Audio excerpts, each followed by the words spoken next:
Yarim kechasi begona nomerdan menga SMS keldi. Salom, yaxshi yetib oldingizmi dedi. Ishi dedi, ana qizchi keladi. Rahmat, o'zingiz qalaysiz desam, zo'r dedi. Qattasiz desam, ishxonada dedi. Qayerda ishlaysiz desam, lavashxonam bor dedi. Ismingiz nima desam, Akmal dedi. Bilsam, men bergan 100 ming so'mga ana iplos kirib lavash olganda, lavashchi bola qizga yozyapman deb menga yozyapti aka. O'sha payt aytgim keldi, aka kechirasiz, men o'g'il bolaman, bu tushunmovchilik degim keldi. Lekin nimaga u birovni singlisiga SMS yozyapti?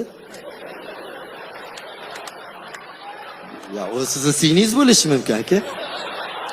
Bunaqalarni jazolash kerak dedim. Jazolash kerakmi? Jazolayman dedim-da, Akmal aka, kunduzi bergan lavashingiz biram shirin ekan dedim.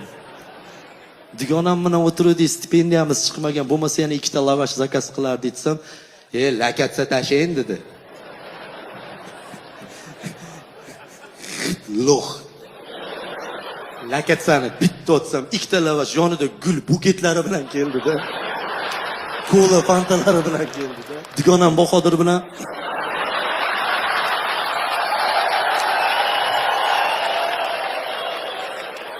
shunaqa yeyapti endi. Dugonam qattan bu deydi. Akmal akamdan.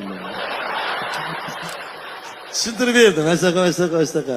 Endi opa ani bola bilan shunaqa gaplashyapmiz. Yo qizlarga maz ekan, yigitingiz bo'lsa boshqacha ekan.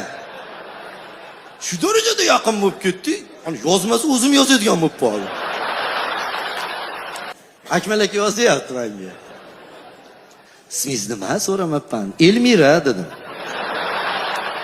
Nima qilyapsiz deydi. Uyda bir o'zim desam, qana kiyimdasiz deydi. Qo'l akali, o'zingiz yozgan kitobni o'zingiz o'qib berishadi.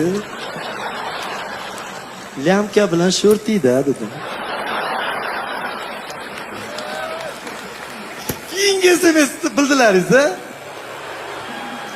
Yoningizda o'pmasam nima qilardingiz? İplos dedim.